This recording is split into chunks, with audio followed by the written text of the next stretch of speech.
Kole podcast, episode 17. I am one of your co hosts, Cole, and joined with me, as always, the goblin ringleader himself, Jack. How are you doing today? We're gonna look at some beautiful cards, gonna talk about some awesome data, and Magic's an interesting place.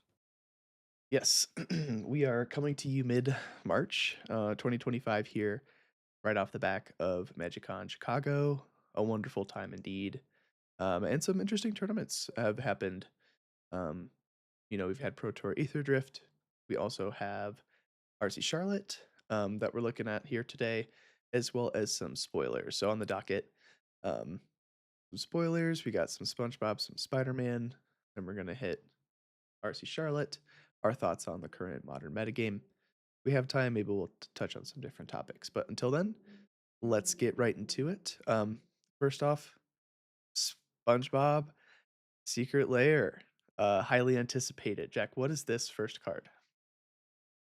This card is a legacy staple. Some would say that this card is as powerful as Force of Will. It's Days. It's the free. It's like less free because you don't have to pitch a card, but you have to bounce an island. So it's kind of something. Days is a 2 mana instant. You may return an island you control to its owner's hand rather than pay its mana cost, and then it's Force Spike. Counter a spell unless its controller pays one. Oh baby. Yeah. Uh, I think it's like not necessarily surprising to see unless you're seeing it for the first time, maybe. But it is funny to see it with this treatment. I think that it is right nail on the head in terms of what the card is portraying.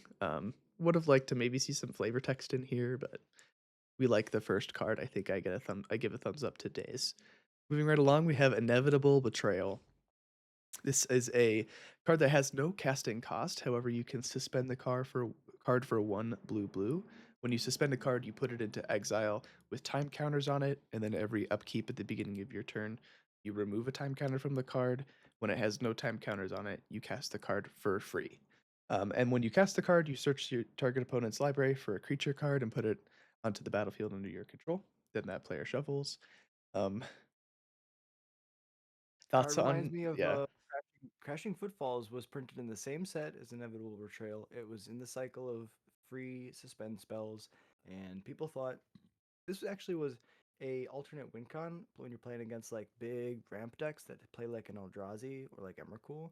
They would play this and take out some of their Crashing Footfalls, and then just try to like steal your Emrakul or your Grizzlebrand. Mm. It didn't really work. Never really panned out in modern, but to see it with its really cool art here is kind of nice. Don't know what it's referencing here. Maybe the rock with a stick is like inevitable betrayal, like someone Yes. walks into it and just dies. But I don't know. Yeah, It's cool. another reference from SpongeBob that I don't get because our childhood was a little bit different.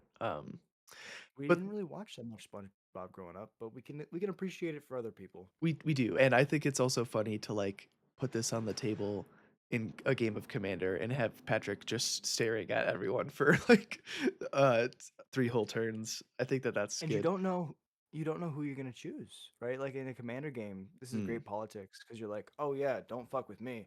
I'll yeah, steal the best card out of your deck and beat you to death with it. you're truly looking at people the way Patrick is looking at us. So Moving true. right along, what is this card, Jack?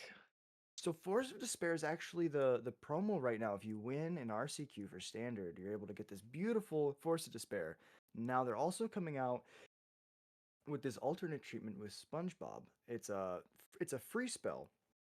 Same cycle as Force of Vigor and Force of Negation, but never really panned out in modern. 3 mana for instant. If it's not your turn, you can pitch a black card from your hand rather than pay its mana cost. Destroy all creatures that enter this turn. Now, back when Holgak was a deck, people were trying to play this card. It didn't really stop it. Back when Nadu was a deck, people tried playing this card, and it didn't really stop it. When Boros Energy was a deck, they tried playing this card, and it didn't really stop it. And now it's kind of funny that it's the RCQ promo. You win, you get a Force of Despair. It's like, why? It didn't do anything. Like, if there was ever a time for it to be good, it was during those metas. It was like, look, I'm gonna throw all this power in play in one turn, and then you're just like, oops. But it never worked. It's like crazy. Yeah, if you would have had like Force of Negation, that would have been so much better Yeah. than this card for. I had a friend who, shout out to Dom Striker, who was playing in an RCQ, and he was playing Nadu, and he won with two Force of Despairs and a Rakdos Charm on the stack. So his opponent was like, Force of Despair, kill you. And he was like, in response, I would like to cord and continue going off. And then his opponent was like, actually, second Force of Despair. And then he's like, actually, second cord, I would like to continue going off. And then his opponent went Rakdos Charm. And he was like, actually, I have enough mana to just keep going off. Like, like fetch land, bristly bill trigger, keep the loop going. Like, Yeah. insane stuff. Truly a dark timeline in art Truly the history. darkest timeline. Absolutely. Yeah, I like Force of Despair. I think this is a very cool treatment. It is sad that this card will be locked in a binder and it'll be very sad. This literal depiction will be this card looking out of the window of the binder with like, oh no, I just want to see play. And it's not going to see play. It's just going to stay in its cage. Um, poor So painful. Squidward. All right, what else we got? We got Knight's Whisper, classic commander staple, one in a black. Sorcery, draw two cards and you lose two life. Um, Very simple, very concise, yeah. very yeah. Again, we don't know what this is referencing. This is Deece art though. Yeah. I would categorize this as Deece art. You kill your Um, opponent with it and that's what you want that art to be. You're like, die. exactly. What do we got here, Jack? Counterspell is a staple in pretty much every format where it's legal. Two blue, counterspell. It's why counterspells are called counterspells. It's because of counterspell. And we got a really interesting art here. I'm sure this is an iconic picture from SpongeBob, but like I've seen this on memes, right? And now it's on a Magic card, which is kind of beautiful, right? Like for people who have laughed at this picture 1,000 times, now it's gonna be a Magic card. Does it make it more painful when your opponent does counter your game winning threat? Yes. Should you just play goblins and play counter cavern in all your decks? Yes. So if you hate counterspell and you hate losing to cavern, Cole and me both play 4 cavern in our decks. Like join the cavern squad. Yeah. Yeah, this is hilarious. This has to be one of, if not the best card from the Secret Lair. Um, this is probably the most iconic meme picture for SpongeBob these days, and I can't Yeah. really imagine a different card or like another card that you would use in like for this picture, unless of course you went like a different counter spell. But it's just good that you went with the OG counter spell and like it's very Yeah. clean, very concise. I'm glad that it's not Force of Negation or Fierce Guardianship or Spell Pierce. Yeah. It's just the OG counterspell. So, um, yeah, shout out. And This is another good one. talk about demand, right? Oh, for Like sure. you're gonna like play sets and then some free commander decks. Like you're gonna need probably 6 to 8 of these. So we want to talk about price. This is gonna be the card out of all of them. There's probably gonna be a lot. Yeah, agreed. All right, what else we got? We got Mr. Krabs Penny Pincher, which is a So skin of Cherix the Raging Isle, which is a magic card that already exists. And it is a 0/17 legendary creature Leviathan Crab. Its text box says spells your opponents cast that target Mr. Krabs cost 2 more to cast, and you can pay 3 generic, and Mr. Krabs gets plus X minus X until end of turn, where X is the number of islands you control. So, you know, the card itself is not fantastic, but it's certainly a crab in Magic. How many crabs are in Magic? I could probably Scryfall it and it would probably be under 20, and most of them would be limited fodder. And like you don't want Hedron Crab to be Mr. Crab. So I understand where we're at here, for sure. I was doing my best crab impersonation, just like trying my best. But yeah, 1,000%. I think it's really hard to like name a crab that's a legend, right? I was in the same vein. I was gonna say let's do Hedron crab and just say it's a legend, but but Yeah. that doesn't work. So I'm glad they found something like this. Yeah. If you boys is wasting time, then you're wasting money, and that's just sick. All right, Mr. Krabs. All right, what is this? Plankton is the tiny tyrant. If anybody knows Skrelv, it was a really important card in standard, propping up the infect deck. 1 white mana for a 1/1 legendary artifact creature Phyrexian Might. It's got Toxic 1, which means that when it deals damage, you also take an infect counter, but it doesn't deal -1/-1 to creatures. That's the biggest difference from toxic to poisonous and infect. However, Plankton can't block because Skrelv could not block, and you can pay a Phyrexian White, which is either a white mana or 2 life. To tap it, choose a color. Another target creature you control gains Toxic 1 and Hexproof from that color until end of turn. It can't be blocked by creatures of that color until end of turn. I went to college! Uh, yeah, I don't know too much about Plankton, but Skrelv is a great card, and people are gonna play this card. This is gonna be your legend for sure, right? Yeah, yeah, for sure. I like this as a legend. It's annoying. Yeah, It's like having a Mother of Runes in your legend slot, but Plankton is annoying that way, and it kind of just makes sense. Yeah. So 1000%. yeah. Yeah, I think they're doing a great job at trying to encapsulate like the ideas of like how close can they get to these things, right? Like Mr. Hmm. Krabs, how close could they possibly be to Mr. Krabs, right? So they're Right. trying their best. I think they're doing good. Totally. Yeah. So far, so good. Moving on, we've got Sandy Cheeks, Martial Astronaut, which is a reskin of Toski, Bearer of Secrets. This is a 1/1 legendary creature squirrel. This spell can't be countered. It has indestructible, so it cannot be destroyed. And Sandy Cheeks attacks each combat if able. And whenever a creature you control deals combat damage to a player, you draw a card. Commander staple, ultra super good green creature payoff. Tusky and in an adorable Sandy Cheeks reskin here, so I'm for it. Super popular. This card's gonna see so much play. It's gonna be actually insane. Yeah, Hatsuki is like one of the more popular mono green commanders, I think, right? I would assume so. Or like one of the more popular green cards to register in a commander deck, I would say, even Fair. if not like the commander. It's a good point. Yeah, just being able to always resolve, having indestructible, and then like just having that effect. Drawing cards in green is really hard, and this is a repeatable card advantage effect over and over. Yeah, agreed. All right, what do we got with Gary the Snail? It's a 7 mana 7/7 because of course, everybody on Bikini Bottom is actually really big because they're underwater, and the snail is only 7/7. It's actually a reskin of Toxrill, which if you've ever played CDH is bane on existence. We love Toxrill, but oh my god, there's some decks that are so oppressive, and you know who you are. We love you. You know who you are. Yeah. Toxrill is 7 mana 7/7. Beginning of each end step, put a slime counter on each creature you don't control. Creatures you don't control get -1/-1 for each slime counter on them. And whenever a creature you don't control dies, with a slime counter on it dies, create a 1/1 black slug creature token. 2 mana, sack a slug, draw a card. So hear me out. So it makes a board. Whenever a creature you don't control with a slime counter dies, it makes a board. And then it facilitates them dying with the slime counters by shrinking everything at the end step. Right. It says each end step. So in one term cycle, it's a languish. And then by the time it gets back to you, you can just pass again to deal 8 to everything, Oh, I basically. forgot that that's in commander. It's That's a lot. Yeah. so bad. And Yeah. especially if like one person at the table is playing tokens, guilty as charged. All my 1/1s are gonna die and make a billion slugs.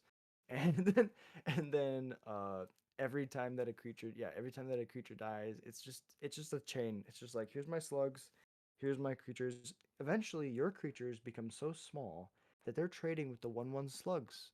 And Mhm. it's like, no. Yeah. It's inevitable, it's painful. We love it. It's a beautiful thing, but it's really good, and I like we were talking about this, Cole. I like that they stuck to the slug thing, um, and it's hard. How many snails or slugs are there in Magic, right? Yeah, there's 0 snails, I'm pretty sure, in Magic, but there are probably, like, again, a couple of, like, limited, specifically, like, not constructed playable slugs. This certainly the most strong gastropod, albeit slugs typically we Googled this, slugs and snails are not the same, typically slugs don't have shells, but I think that this is the closest thing that you could get to. Um, Obviously, its name is Gary, so you could do Gray Merchant, but If you Oh, it don't would have been so if you cool. don't get the reference, then there's no point in putting it there. So yeah, True. I like Erie. Um, and that moves us on to Squidward, the sarcastic snob. Go off. Go Oh off. man, this is a reskin of Grazilax, Illithid Scholar. This is a 3/2 legendary creature horror. Whenever a creature you control becomes blocked, you may return it to its owner's hand, and whenever one or more creatures you control do combat damage to a player, draw a card. For people who are unfamiliar with the templating, it's important to note this says whenever one or more creatures you control deal combat damage to a player, you draw cards. So if you hit an opponent with two creatures, you draw one card, which is different, notably from Toski, which says whenever a creature you control deals combat damage to a player, you draw a card. So in that situation, if you had deal combat damage with two creatures, you would actually draw two cards. So something to keep in mind if you're ever looking at that kind of templating, one or more only counts one instance. Um, how do we feel about Squidward? Flavor text The is best my flavor favorite text. thing. Yeah, I could take it or leave it otherwise, but the flavor text is really good. I think if you chop just the flavor text and the art, you could put any color, Mhm. any mana value, any name, any text, and I would love the card. Yeah, and he's just, Just he's looking down. He's specifically looking down at us with his hands on his hips, so it's like the ultimate salt. Like yeah, that art and that flavor text is the ultimate salt. yeah, It's so good. we love it. Okay, moving on, we've got who's this? This guy's Patrick Star, which I don't know too much about, but Barktooth Warbeard is a 7 mana 6/5. I don't get it. And most people wouldn't get it. It's a card from you looked it up. What is it from, Cole? It's from Legends, the set Legends. How Um, old? How long ago was that? Like that 90 some? was a long time ago. Uh, Legends, but doesn't say what year. Well, I think I'm assuming. Well, actually, it should say on the card. If you It go back should to the it should actual say on the art. card. 1995. Wow, OG. So Magic was Alpha came out in '93. So this is like one of the first Magic sets. Yeah, And insane. look at that guy. What's his flavor text on the OG card? He is devious and cunning in both appearance and deed. Beware of the warbeard, for this brute bites as well as he barks. Let me go back. Let me go back to Patrick, and it's actually like perfect because it's like okay, if you're a new Magic player who just loves SpongeBob, you're not gonna get it, right? You literally just don't just don't. He's like, I don't get it. Why am I this? Yeah, And it's like okay, you got to look it up the card, and when you look up the card, you're like okay, it's pretty comparable. yeah, It's like yeah. It's weird because it's like Rakdos. The more that you think about this card, the more that it makes sense. Because like Patrick is so dumb. We love him. He's so dumb. So like him not having impulsive any as hell. text, yeah, him not having any text kind of makes sense.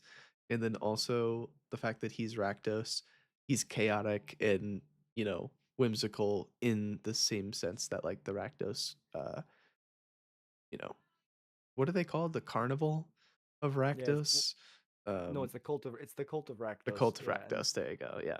yeah.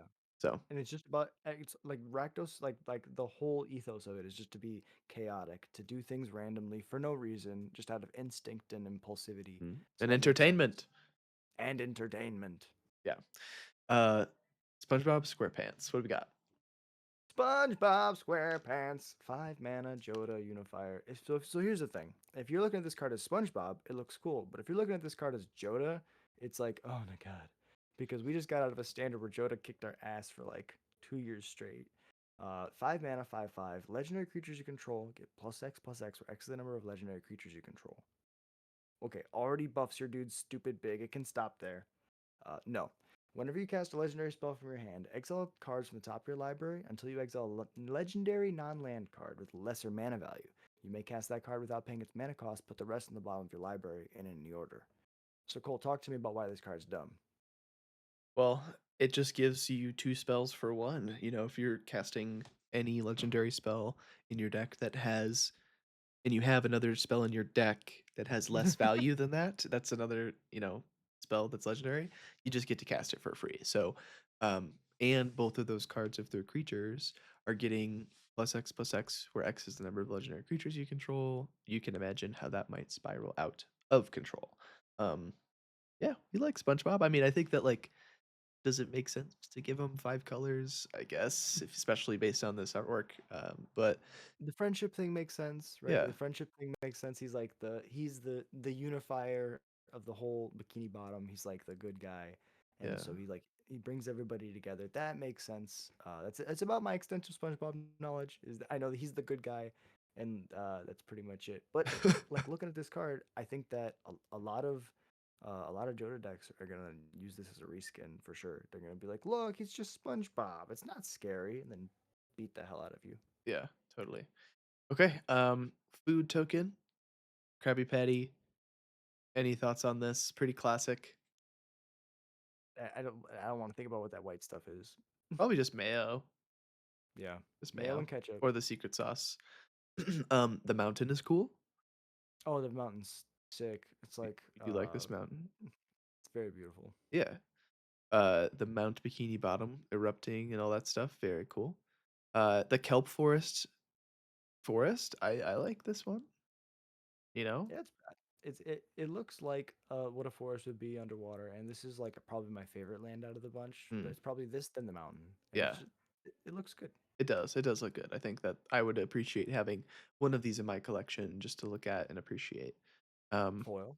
Planes, we both agree, planes are historically notoriously hard to make interesting, and I think that this is no exception and not really that interesting of a card, but Jellyfish Fields, yay! Awesome. Yep, the swamp. Jack likes the swamp. I think it's cool. It's very interesting how it's like it's supposed to be different, and it is, right? Like I have no clue what this references at all, but it looks like a swamp, and that's cool. Yeah. Yeah, and I like how Gary is in each of the lands. He's, like, traversing the landscape. Very cool. Yeah. Then the island, Bikini Bottom, I mean, inevitable, unavoidable. So, ooh, that's Yeah. that's SpongeBob. Overall, any thoughts for the SpongeBob cards? Cool.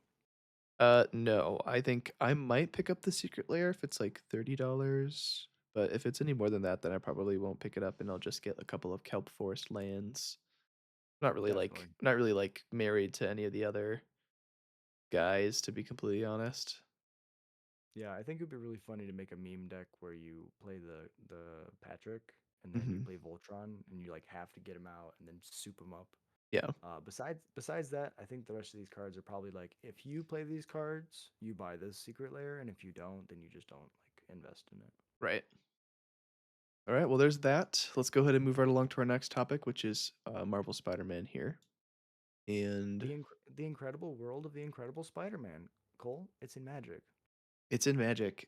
This is going to be, a couple of different sets. We'll have a commander set. It'll kind of explain it a little better here. Here we go, the 3 expansion symbols. This is the main set here, SPM. SPE is that scene magic set, I believe, and then MAR. Um, not these are eternal legal sets, so it looks like both of them are going to be Commander Legacy Vintage only legal, and then this will be standard legal. Um, Here's the prices of everything that we're looking at here. So just kind of going over all that stuff. I know that prices are increasing, which is a Yep. consideration for sure. So Good to keep in mind. it looks like these play boosters are going to be instead of usually 350, they're going to be $7. So the box is probably going to math out to be around $200 for a box, which is kind of sad to see, but that's Yeah, like the reality of like, they probably have to pay for licensing, they have a lot of other things that they probably have to bankroll. But it's just sad to see packs go up like over time, but it's a reality of where we are right now, and hopefully in the future, for normal sets they'll stay around $150, but yeah, we don't want to see the jump to 200 for sure. yeah, totally. I do not want to see that.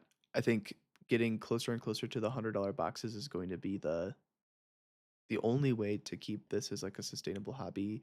Otherwise, I don't really see this like panning out in the way that Wizards wants it to. Although if they do see that them increasing the prices means that they have the most profitable year again and again and Hmm, again, we're playing into their hand a little bit. So that would be a W definitely. for capitalism, I guess. But yeah, let's get right into the cards here. These are spoiled cards from the scene box specifically. You'll see that at the bottom. They are not going to be standard legal, so keep that in mind. I'll go ahead and try and zoom in a little bit more on these cards to get a better view. Um, and I think we'll just start with the one on top left, which is Grasping Tentacles.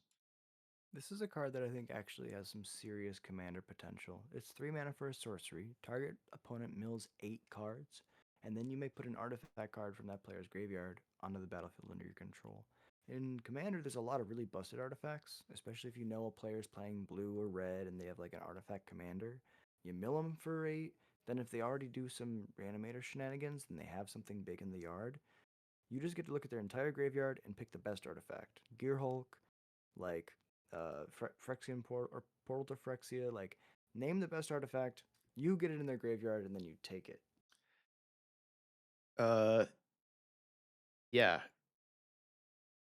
because it's not even among the cards milled. This card is juiced. Its It, templating definitely could have been a little bit easier.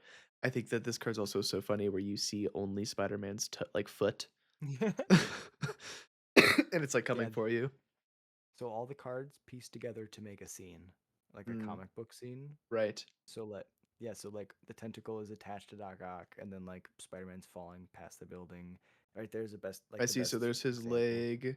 Here's a little bit of his calf here, and then it's protruding out that way. Okay, I see you. It's really cool. It's to make a comic book basically. Yeah. That's super cool.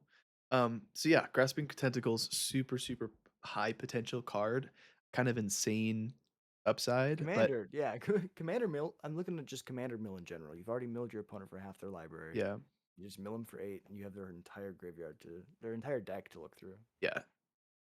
And obviously there's like a possibility that your pod is like a pod that's not running any good artifacts, but I mean, more likely than not, you're gonna have a couple of juicy targets to choose from. So let's move on to Venom. Two black green or Venom Deadly Devourer is a 4/4 legendary creature symbiote villain.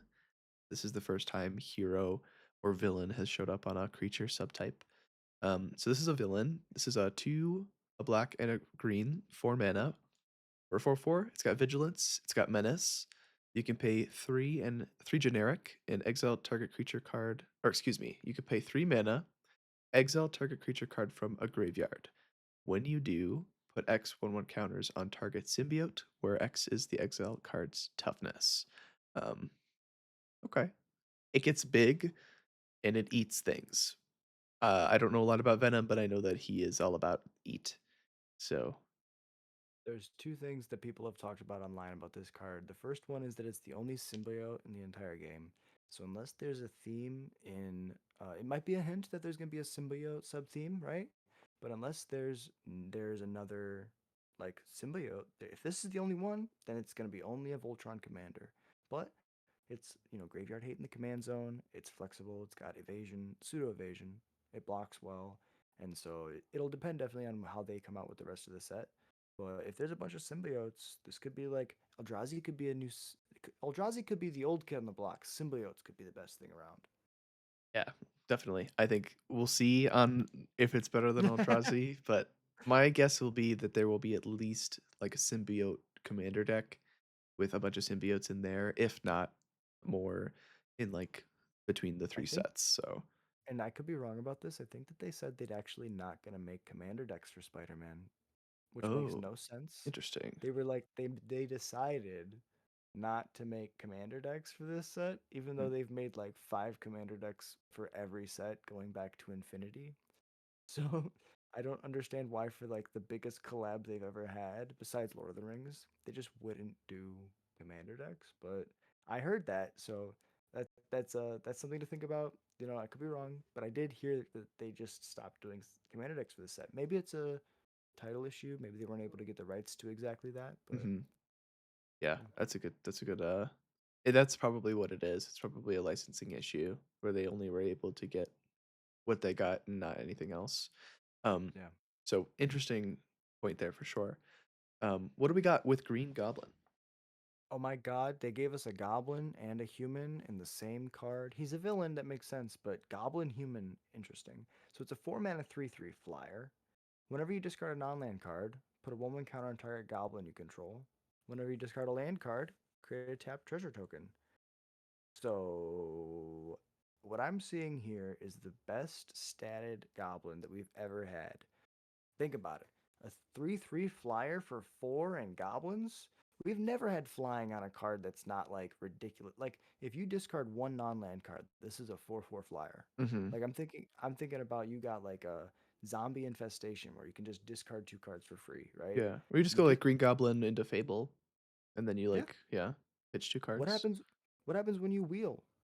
Like there's Yeah, like there's like definitely huge upside to this card. And I will say, Cole, this is the bridge between our separate creature types. that You is can play this true. card, you Yeah, can play this, and I can play this. we should both build like a Green Goblin. And yours should be like goblins, and I should have it be Goblins, humans, and it's still red, they're black both discard humans. themed. That'd be cool. That'd Um, be cool. And I think this card, it's not gonna be legacy playable. It's not playable in anything else besides legacy. besides Commander, However, probably, right? yeah, so that's what I'm saying. Yeah, I'm thinking that this is probably the best legend that we have, and if you're Mm, doing Rakdos for goblins, because it's a flyer and it's gonna be a good Voltron attacker. I'm yeah, super excited for this card. totally. Me too. Doc Ock, Evil Inventor, 5 blue, black, 8 mana for an 8/8 or 7 mana, excuse me, for an 8/8 legendary creature, human, scientist, villain. And Doc Ock says at the beginning of combat on your turn, target non-creature artifact you control becomes an 8/8 robot villain artifact creature in addition to its other types. Um, Period. Not until end of turn, so you can make food 8/8 every turn. okay, that's that's decent. It definitely does not scream busted to me, but I I agree. think it's like doing the Doc Ock things, summoning artifact creatures. I assume that this is a flavor win. So yeah. Yeah, someone I forget who I was watching. I watched a video on like someone who was talking about the flavor of these cards, and he said that this is actually very on flavor for the comics because Doc Ock is actually like a good. He's like inherently a not a bad guy. He's just a scientist, but the tentacles make him insane. Like they coerce him into madness, and the tentacles in the end are actually controlling him. Hmm. And in like one of the movies, he fights against them in the end to like save Spider-Man Interesting. because he's insane because the tentacles control his mind. The grasping tentacles, I see. Yeah. Interesting. So it's kind of crazy lore. Interesting. Very cool. Um, we've got Sensational Spider-Man. What does sense the Spidey Man do, huh? So he's Azorius, which I guess makes sense because he's helping others and he's kind of smart, right? But like I'm assuming he's gonna be is like Ized. I'm assuming he's gonna be Gruul. There's gonna be very varying flavors of this guy. But Yeah. for this one, The he's Azorius. specifically the Sensational Spider-Man being Azorius, sure, I can see that. But like, what about all of his fights with law enforcement? What about all of his tension against law enforcement? If the argument is that Yeah. he's like super like pro like law enforcement, he does all the right things all the time. Like that's I know that he's fighting the good fight and he's typically doing like the cops' jobs for them, but I feel like there's some amount of that, like, rebelliousness where it's like if he was Azorius, he would have just gone to jail the first time, like, you Oh, know? that's so true. Yeah, he has to have some like black Black or characteristics because green or, like, he's got his own ambition. rules specifically, but, like, I understand the Azorius nature of, like, Gruul just kinda wants to smash, whereas Azorius is like, I'll detain you," so, like, once you Yeah. read the text box, I think it makes a lot of sense. Yeah, so he's a 3 mana 3/3 spider human hero. I think this is a great spider commander, but the issue is in Azorius, do you have another spider? I Very don't think few. so. Very few, if any. So whenever sensational Spider-Man attacks, you tap target creature defending player controls and put a stun counter on it. Then you may remove up to 3 stun counters from among all permanents. Draw cards equal to the number of stun counters removed this way. So it makes sense. You tap him down, you detain him. However, you immediately pass, and then the stun counter comes off their creature. Yeah, it has to So be I the don't. stun counter that you put on has to be the 3rd one in the sequence, otherwise it's unusable. Like, the attack trigger stun counter has to be the one that's adding to the 2 to remove all 3 to draw 3 cards. And then you just let Otherwise them untap. And then you just let them untap. yeah, and I mean, So if you the could get to stun the counters point don't do anything. right, if you could get to the point where you're like it does tap the creatures, so, like, in that situation, you're still getting in with Spider-Man. They are all Okay. gonna untap the next turn, so, like, you should still have, like, a game plan of what to do, um, but, like, attack, draw 3 cards, that's good. I like drawing cards and, like, uh, a potential upside of drawing more than 3 cards on attack, like, sure, but being a stun counter, like, Kindred deck or whatever does not sound good to me. That is also not how you make friends at a pod. Like, Yeah. people were gonna be really sick of your shit if you're just, like, stun countering the whole time, I don't know. And I can only imagine, right? You're like trying to proliferate, you're trying to like do all these things, and then like your payoff is you just draw 3 cards, and then Mhm. like these people who are very mad at you because you tap down their creatures now can attack you. Like it Yeah. seems like this is not gonna work out too well. Yeah, exactly. Alright, let's round out this, scene spoiler with pumpkin bombs. This is 1 in a red artifact. Tap, discard 2 cards, and then you draw 3 cards, then put a fuse counter on this artifact. It deals damage equal to the number of fuse counters on it to target opponent, and then that opponent gains control of this artifact. So, 2-mana artifact, you use a card, you discard 2 cards to draw 3 cards, so you're card neutral. You have not gained anything from that, and you spent 2 mana. You ping your opponent, and then you give your opponent this card that they can then discard 2 cards to draw 3 cards, which they are then up 2 mana, uh, and a card in that exchange. This card seems bad. Very bad. Unless you're, I like, think the passing it idea around the table a whole bunch, it seems not good. I feel like the best idea for this card is to be like, oh look, I'm gonna do this, and then I'm gonna make sure that I have a pact with you that you're gonna do this. Mhm. And then we don't shock each other. We shock the other 2 players, But right? if you It, don't get it back, you never get your card advantage. You're only ever yeah. card neutral unless you get So it you back. so you have to like make a politics move where you're like talking to someone like I'm like, hey Cole, I'm gonna let you also loot with this card, and Yeah. we're just gonna like ping the problem player for 1 on my turn, 2 on yours, 3 on my turn, No, but four the on person that you yours. ping, you have to give them the artifact. So you can't, like, ping an opponent and then give it They to a gain different control. yeah, so, like, the person that you ping, you give to, so you have to, like, be like, "Hey, I'll give this to you if you give it back to me right away." And then, like, from there, I get to do whatever I want, and I'll, like, lightning bolt this person. Like, this card just does not seem good. It seems We're trying. We're chaotic, trying. so that's It flavorful. seems fun. Yeah, I was gonna say flavor win, and this is I think the entire scene, Yeah, this is the scene here. Let's see if I can and yeah, that looks pretty cool, this is cool. right? Yeah. Hopefully, there'll be more scenes. This is just, like, the first one. Yeah. So yeah, and this is the Spider-Man spoilers. Yeah. Overall, I don't really have many thoughts about these cards. It's nice to see new people sweeping in. Good transition. The upcoming sets, real quick. Oh, Let's yeah. just like look at that real quick. So like we've gotten through Aether Drift. We're moving towards Tarkir at a pretty alarming rate. I think it's a month away, Cole. 411. Yeah. Exactly 1 month away, and we're just like trekking towards these new sets and the changes that they're going to bring with them. Mm. um and I think that Tarkir is going to change standard a lot. Final Fantasy is definitely going to change standard a lot, but it's important to like be aware of these spoilers. We've talked about the Final Fantasy spoilers, I believe, and Yeah. yeah. And yeah, so the next thing that we really have to worry about is like Tarkir when that comes out. But till then, we have some other format news. Cole, what happened over the weekend? Yeah, so we did have regional championship Charlotte from SCG Charlotte. So just going over that tournament very quickly. Shout out to Jesse Robkin, notorious grinding breach player, has been championing the deck for uh, quite the time now. Has definitely been a figurehead in the breach community and has offered a lot of support. to people doing well. So awesome to see her taking down or them taking down the tournament here. Definitely amazing results from Jesse. Alarming to see so many Breach players in the top 8. I think that's probably the first place to start, right? 6 So I'm out of gonna 8. count from I'm gonna count from 16 up. So 16 is Mill, but then there's Breach, Breach, Blink, Breach, Storm, Tron, Breach, Breach, Breach, Amulet Titan, Breach, Breach, Boros Energy, Breach, Breach. That's 10 of the top 16, which is That's pretty. That's somehow pretty good. better than the top 8, which is 6 out of the 8 top 8 uh was Breach.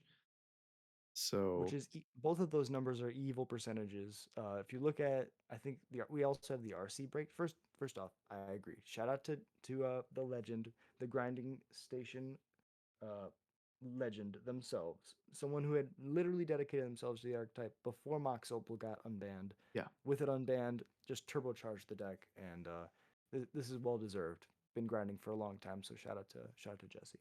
absolutely. Um, Yeah, and then we do have conversion rate data. I don't know if it has day 1 metagame data, metagame share data, but we can go over this spreadsheet that we found.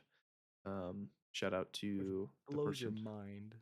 Yeah, this is crazy here. So this is the conversion rate data for Charlotte. This is a percentage change after day 1, so into day 2.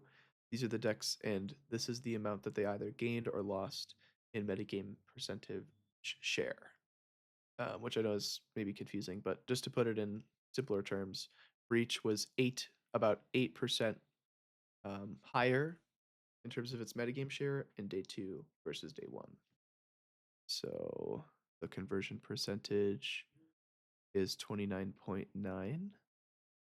So I believe that means that 29.9% of players playing Breach converted to day 2, which is the third best conversion rate, only being beaten by Amulet Titan with a 32.26% conversion rate and Domain Zoo with a 33.96% conversion rate. Any thoughts on this data?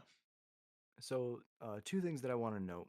The other two decks that in this graph are represented higher than Breach are two decks that naturally prey on Breach.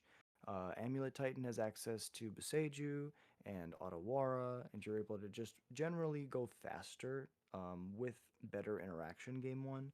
Domain Zoo is the deck that's playing main deck Doorkeeper Thrall plus Flage, so they can just go like turn one, have like usually they don't really have much Usually it's just influence. Triome, right? Yeah. Yeah, Triumph or like interaction, right? They're leaving up like Bolt or whatever if they have a ley line. Yeah. Um, and then like turn two, they usually just slam a Doorkeeper Throw in response to your Underworld um, breach, and then like just literally shuts off the combo because the Mox Opal's enter tapped, and then they can't tap them for mana. And then Nice. like you just play Flage, and they literally can't deal with Flage. So these two decks that did a little bit better are decks that like and post sideboard. They have access. Both decks have access to Force of Vigor. They have access to a ridiculous amount of graveyard hate, and so it makes sense that the deck that is most represented, the only deck that does better than it, is a deck that preys upon it. Right. Totally. Um, yeah. And so interesting to see Domain with such a high metagame share. I think that it is interesting or important to point out that if I'm reading this table correctly, I believe that this is saying that 18 decks of Domain Zoo were there after day 2. I Yep. don't have a list of decks day 1 to compare that to, so I'm not exactly sure how that pans out, but knowing that 33.96% of them converted, we could do that math and extrapolate how many decks were there. I just don't want to do that. Um, so yeah, it's interesting. I think definitely shows that grinding station is an absolute problem and kind of segues us into what we wanted to talk about for what this data means for the state of modern, and that is that I am under the opinion that grinding station or underworld breach specifically is an unhealthy card to keep in the format to maintain, and I don't think that it is beneficial to keep it around based on just the ubiquitousness of it in the tournaments that have come. So what do we think is going to get banned? on March 31st, our next banned and restricted announcement. I vote for Underworld Breach. Um, how are you feeling Super about it, excited, Jack? super excited for the fact that it's that close. Not a lot of like big tournaments like this have a BNR this close after them, so it's Yeah, nice to see like one-to-one correlations. We're going to be able to see whether or not people at Wizards are listening to this data, and if they are, we're definitely going to see Breach get banned. Heard a right. lot of people clamoring for Opal, but I don't think that Opal has to go. I think that people invested in it, and if anything, well, if Wizards follows their philosophy, Mhm. they might just try to unban cards. Colt, we were talking about this. Are there any cards that you think could be unbanned that are even close to Breach? Like Oh yeah, we in were looking at terms of this banned and power level? restricted like list, and we were just kind of we had the conversation of okay, well, their philosophy for unbanning a lot of cards last time I think was awesome and created a lot of like shakeup and produced a lot of actually really good feelings into the format. And now that we think about it, I think a lot of those cards didn't have super lasting impact on the format as a whole. Like Faithless Suiting may be a problem later, not really a problem right now. Splinter Twin, LOL. Mox Opal is an issue right now with Breach being in the format, but I don't know if after Breach is gone, it's actually gonna cause that many issues. Um, and then what? Green Sun Zenith, obviously that card is definitely good in like Amulet, but I don't see it making major waves the way that Mox Opal is. So we had the conversation, okay, well, if we unban cards, is there a possibility that these unbanned cards would offset Breach's metagame share um, in a healthy way that doesn't still just like create this unhealthy dynamic where Breach is still destroying the rest of the format? And this new deck maybe is still like destroying the rest of the format, and it's just like two strong pillars. I don't really think that we can accomplish that with any of the unbans. This might be a good opportunity to have chat or like people listening to the video. If you have thoughts on this, definitely let us know. I think that's not to say that there aren't still cards that could come off the ban list and have that be healthy. I think that there still are, and they should keep that aggressive unbanning strategy because I think that that's super fun and it's a way to shake up the format with literally doing very little to nothing. But I think Underworld Breach needs to be banned, and I don't really think that there's a huge argument for anything else right now. I agree. And like looking at this list, right? I'm just laughing at Violent Outburst, right? Like Yeah. Uro seems very slow compared to like it's a grindy value engine that's super powerful over time, but we have flames right now. I Yeah. think you could like people will always say you can't unban Uro. I agree, but like compare it to to Breach, Yeah, right? compare Where you Uro to control what Breach is doing right now. Yeah. Fantastic exactly. point. Yeah. I think Like Uro could there's come so up the ban list, but that's just I know I'm crazy. no, like comparably with how modern is right now, right? Or like yes, you could green suns for it, but like you can also just breaches lose turn. I've lost to breaches turn two more time breach turn two more times than I care to admit Yeah. because your opponent has the ability with Moxen just to go doop, here's my grinding station, doop, here's my breach. Win? Yeah. The fact that that deck gets to play 8 potentially 8 Moxen unironically and have them all be quite good is insane to me. Um And it's an Urza Saga deck, so it's like you play 12 kind of. yeah, Like it's insane. it And is. like you can look at so many of these cards like that where you're like, okay, uh Yorion's like busted, right? But it's like super slow. Like you have to pay 3 mana to put in your hand. Yeah. Like there's so many of these cards that would like be good, but they wouldn't be as good as the best deck in modern right now, which is a little bit oppressive and a little bit sad. Yeah. So I think that's gonna wrap it up for us. Any final thoughts about State of Modern, spoilers, anything that we talked about?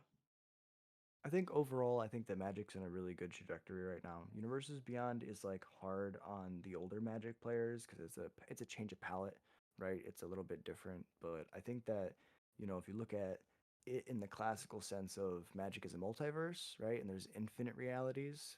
There is a SpongeBob reality in Magic, and we just have to accept that, right? And like understand that if we don't like those cards, that's on us, right? Like it's on us to accept it. Just like it's on us to accept a lot of things that we can't control in life. And we can either be mad and give up something that we love because we're mad at it, or take a deep breath, reset, and adapt. Mm. A fantastic point, and it's something to consider for all of our our hobbies, because at the end of the day, this is a hobby. You know, you should have be having fun and be excited about it. So having that conversation with yourself is always prudent. But yeah, I think that's gonna do it for the Jack and Cole podcast, episode 17. Thanks for hanging out with us if you made it all the way. Definitely appreciate all of the supporters. Personal shout out to everyone supporting Jack on the Goblin Ringleader YouTube channel. Absolutely amazing to see that kind of support, and honestly, well deserved. Jack putting in a lot of time and effort, so good to see people responding to that kind of that work there. So yeah, good on you. Thank you, bro. And thank you all for watching. Absolutely. Catch you next time.